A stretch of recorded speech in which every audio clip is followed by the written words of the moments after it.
Yes, sir. G, Jameson Williams. You know yep, that's my boy. You know that that's my is. I know boy. you're pretty high on him.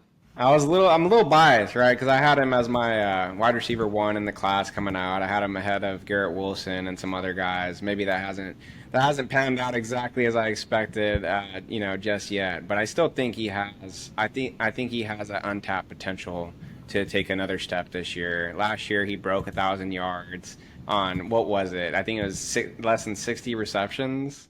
He Yep, had 17 58 yards per catch. receptions. Yeah, less than 60 receptions. 17 yards per catch. The guy might be one of the fastest players in the league, regardless of position. Like I could easily see him being like a 4.2 40 guy.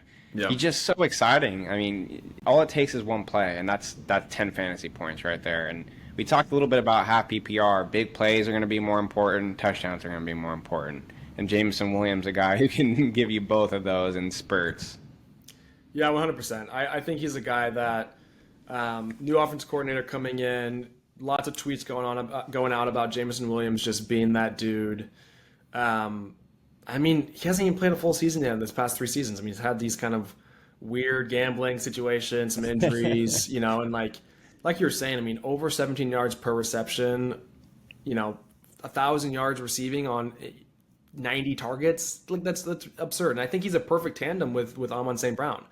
And I think Yeah. if the Lions are to take that next step to really be contenders, Jameson Williams is for sure gonna have to be the guy that really takes that next step this next season. Yeah, and like you said, the offensive coordinator has been very vocal about Jameson Williams being a breakout candidate for next year. I think they can give him more targets. I know there's a lot of target competition. You got Amon-Ra St. Brown, you got Sam Laporta, but I do think that it can even be a more consolidated target share than it was last year. Like just cut out the Tim Patrick targets, cut out these they're moving up in the draft for Isaac Tesla, which people are concerned a little bit about with Jameson Williams. But for me, that's a future move, man. I don't think Yeah. Isaac Tesla is a kid who's ready to step in on day one and offer any kind of starting potential. But yeah, man, I think that JMO has that upside to really break out next year, and especially in half PPR formats. I think he can give you 100%. some huge games. The only thing that I will kind of like caveat it with is just the fact that he's a boom bust kind of guy, and those dudes are a little more frustrating at times to own. But when he does give you that week winning upside, he gives you that 40 Yeah. point, 30 point performance. That's going to win you the week.